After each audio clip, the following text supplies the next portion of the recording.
It was a bright afternoon in the city, the kind of day when McDonald's filled up with families, students, and workers taking their quick lunch break, and among them sat a girl who had just moved into the neighborhood. Her name was Emily, a sweet, quiet teenager with warm eyes and a gentle smile.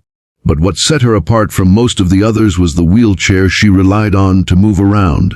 A wheelchair that to strangers was just metal and wheels, but to her was freedom, mobility, and a reminder of the accident that had stolen her ability to walk yet strengthened her spirit. And though she had been bullied before at her old school, she hoped that here, in this new city, things would be different, that maybe she could blend in, make friends, and simply enjoy a meal at McDonald's like everyone else. But fate often has its way of testing resilience, and that test came in the form of Ryan, a wealthy boy from a privileged background, known around town for his arrogance, his flashy designer clothes, the gold watch that glittered on his wrist, and the sneer that rarely left his face when he spoke to people he considered beneath him. And unfortunately, Emily, innocent and new, became the target of his ridicule that day, because when she rolled her wheelchair toward the counter, Ryan and his group of friends, sitting nearby with trays full of burgers and fries, exchanged smirks, and Ryan, loud enough for everyone to hear, said, "Looks like McDonald's just added wheels to their Happy Meals." And his friends burst out laughing, the sound sharp and cruel, slicing through the air like glass shattering, and Emily froze, her fingers tightening on the rims of her chair, her cheeks flushing red, wishing the ground would open up and swallow her. But she pushed herself forward, ignoring them, determined to place her order, and the cashier, noticing her discomfort, offered a kind smile. But Ryan wasn't finished. He leaned back in his chair and called out again, "Hey, do they charge you extra for parking inside?" Making everyone nearby turn and look, some shaking their heads at his cruelty, others pretending not to notice, too afraid or too indifferent to interfere. And though Emily had faced mocking before, it still cut deep, because she wasn't just a girl in a wheelchair. She was a dreamer, a lover of books and music, someone with hopes of becoming a writer someday. And yet, in moments like this, all of that got overshadowed by the way people reduced her to her disability. Her lips trembled as she tried to stay strong.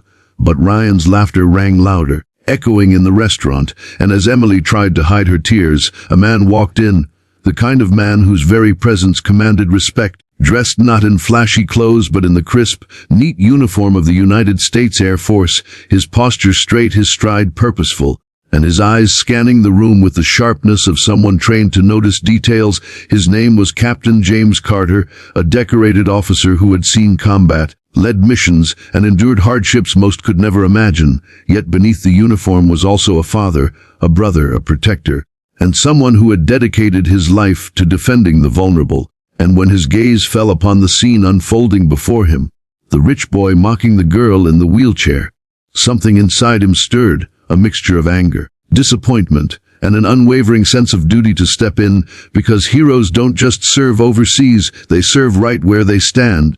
And James Carter had always believed that true strength was measured not by power over others, but by how one treated those who couldn't fight back. And so, as Ryan threw yet another cruel remark about maybe racing her to the drive-thru, the Air Force officer's boots clicked against the floor as he approached, the room slowly quieting as people sensed something was about to happen. Emily lifted her head slightly, her tearful eyes locking onto the man who now stood only a few steps away, and though she didn't know him, she felt a flicker of safety, as if someone finally cared enough to stop the cruelty. And Ryan, oblivious at first, smirked at his friends, and then looked up at the officer with an air of arrogance, saying, "What? You got something to say too, soldier?"